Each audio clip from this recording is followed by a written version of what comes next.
लाडक्या बहिणींसाठी एक मोठी अपडेट आली आहे. आता लाडक्या बहिणींची ई-के-वाय-सी पुन्हा सुरुवात झाली आहे. ज्या लाडक्या बहिणींची ई-के-वाय-सी चुकली होती, की जेव्हा ज्यांचं हो किंवा नाही, नाहीच्या जागेवर हो असं जे ऑप्शन चुकलं होतं, तर त्यांच्यासाठी आता करेक्शन फॉर्म सुरू झाला आहे. फक्त त्यांच्यासाठीच आहे. ज्या महिलांचे फॉर्म सबमिट झाले नव्हते, त्या महिलांसाठी हा ऑप्शन फॉर्म नसणार आहे. हा करेक्शन फॉर्म आहे. ज्या महिलांची के-वाय-सी करताना चुकी झाली होती, फक्त त्याच महिलांना, लाडक्या बहिणींना हा करेक्शन फॉर्म भरता येणार आहे.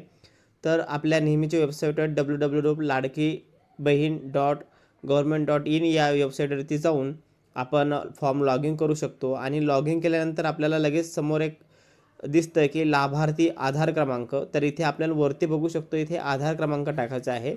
आधार क्रमांक टाकताना कोणतीही चुकी करू नका. चुकी केली तर इथे तुम्हाला OTP मिळणार नाही. आधार नंबरनंतर खाली कॅप्चा कोड आहे, तो कॅप्चा कोड तुम्ही टाकायचा आणि खाली आधार प्रमाणीकरणासाठी संमती आहे, तर संमती तुम्ही इथे मी सहमत आहे असं दाखवायचं आहे.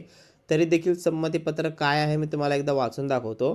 तर ते असं आहे, मी वरीलप्रमाणे घोषित सत्यापित करते की मुख्यमंत्री माझी लाडकी बहीण योजना संबंधित पोर्टलवर आधार क्रमांक आधारित प्रमाणीकरण प्रणालीसोबत स्वतःला प्रमाणित करण्यास व आधार आधारित प्रमाणीकरणानंतर माझा आधार क्रमांक OTP माहिती प्रदान करण्यास सहमती देण्यात माझी हरकत नसेल.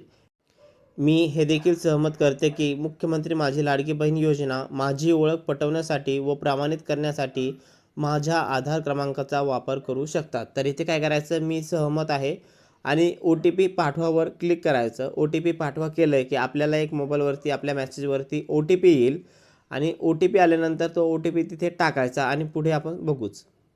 आता यानंतर OTP सबमिट केल्यानंतर आपल्याला 2 प्रश्न येतात. फक्त यामध्ये 2च प्रश्न विचारलेले आहे आणि दोन्ही पण नाही, नाही असंच करायचं आहे. तरी देखील आपण एकदा प्रश्न वाचू. पहिला आहे, माझ्या कुटुंबातील सदस्य नियमित कायम कर्मचारी म्हणून सरकारी विभाग, उपक्रम, मंडळ, भारत सरकार किंवा राज्य सरकारच्या स्थानिक संस्थेमध्ये कार्यरत. इथे नाही करायचं. काय करायचं? नाही. 1 नंबर. कार्यरत आहे किंवा नाही असं दिलेलं नाही. त्यांनी कार्यरत स्टार केलं आणि होय किंवा आहे, नाही असं करायचं आहे.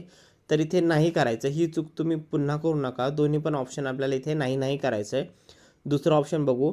माझ्या कुटुंबातील सदस्य नियमित कायम कर्मचारी म्हणून सरकारी विभाग, उपक्रम, मंडळ, भारत सरकार किंवा राज्य सरकारच्या स्थानिक संस्थेमध्ये सेवानिवृत्तीनंतर निवृत्तीवेतन घेत नाही करायचं. ओके.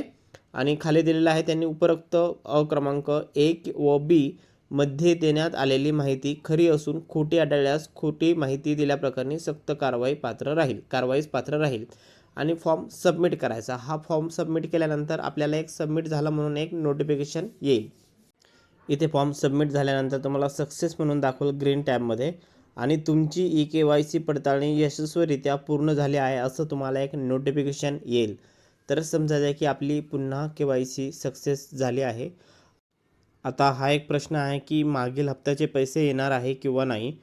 त्या बाबतीत अजून कुठलंही नोटिफिकेशन निघालेलं नाही. नोटिफिकेशन निघालं की लगेच तुम्हाला माहिती कळवण्यात येईल.